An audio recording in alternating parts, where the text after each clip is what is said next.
వీరనారి చాకలి ఐలమ్మ 130వ జయంతి సందర్భంగా రజక సంఘ సోదర సోదరీమణులకు, బీసీ సోదర సోదరీమణులకు మరియు ఇందూరు నగర జిల్లా రాష్ట్ర ప్రజలందరికీ కూడా ఈ సందర్భంగా అందరికీ శుభాకాంక్షలు. భారతీయ జనతా పార్టీ ఓబీసీ మోర్చా ఆధ్వర్యంలో ఈరోజు ఘనంగా చాకలి ఐలమ్మ విగ్రహానికి పూలమాల వేయడం జరిగింది. దాంతోపాటు ఓబీసీ మోర్చా సభ్యులందరికీ కూడా ఈ సందర్భంగా వారికి కూడా అభినందనలు తెలియజేస్తూ,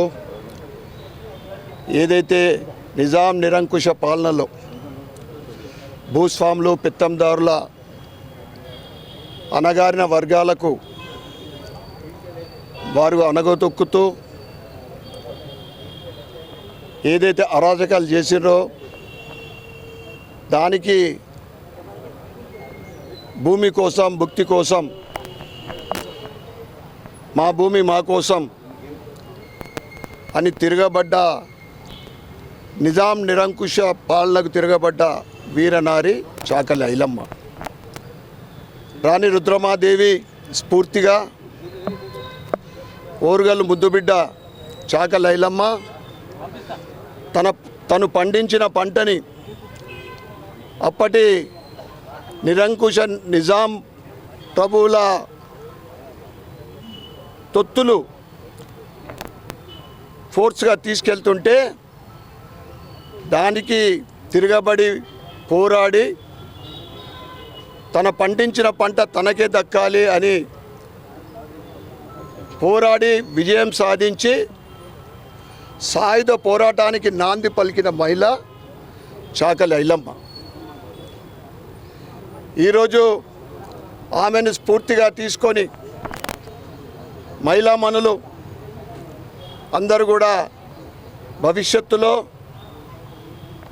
దేశ అభివృద్ధిలో కానీ, స్వతంత్రం కోసం కానీ, ఎక్కడ అరాజకం జరిగినా కానీ స్ఫూర్తిగా తీసుకొని మహిళా లోకం ముందుకు పోవాలని, మహిళలంటే వంటిల్లు కుందేలు కాదు,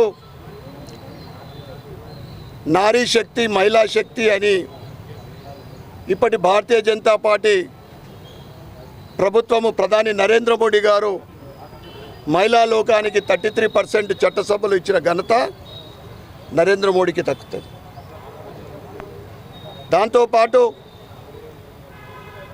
అనేక మహిళల కోసం బేటీ బచావ్ బేటీ పడావ్, ఈ మధ్యనే స్వస్థ నారీ సశక్త పరివార్ అనే మహిళల గురించి, మహిళ కుటుంబంలో బాగుంటే కుటుంబం అంతా కూడా ఆరోగ్యవంతంగా ఉంటుంది, పటిష్టంగా, ఆర్థికంగా పటిష్టంగా ఉంటుంది. ఈ రకంగా ఈరోజు కొద్ది రోజుల నెలల ముందు మనం చూసినాం ఆపరేషన్ సింధూర్. మహిళా శక్తి ఏంటిదో ప్రపంచానికంటే భారత నారీమణి శక్తి ఏంటిదో అప్పటి చాకలి ఐలమ్మ కానీ, రాణి రుద్రమ కానీ, ఝాన్సీ లక్ష్మీబాయి కానీ స్ఫూర్తిగా ఈనాటి భారతీయ మహిళలు వాళ్ళ శక్తి ఏంటిదో ప్రపంచానికి ఆపరేషన్ సింధూర్ ద్వారా ఇద్దరే మహిళలు 21 నిమిషాలలో 13 ఉగ్రవాద స్థావరాలని ధ్వంసం చేసి నారీ శక్తి ఏంటిదో ప్రపంచానికి చెప్పింది. మనమందరం కూడా ఏదైతే వీరనారి చాకలి ఐలమ్మని స్ఫూర్తిగా తీసుకొని నారీ లోకం ముందుకు సాగాలని, అదేవిధంగా దేశ అభివృద్ధిలో భాగస్వాములని కావాలని కోరుకుంటూ మరొక్కసారి చాకలి ఐలమ్మ గారి 130 జయంతి సందర్భంగా అందరికీ కూడా అభినందనలు తెలియజేస్తూ భారత్ మాతాకి జై.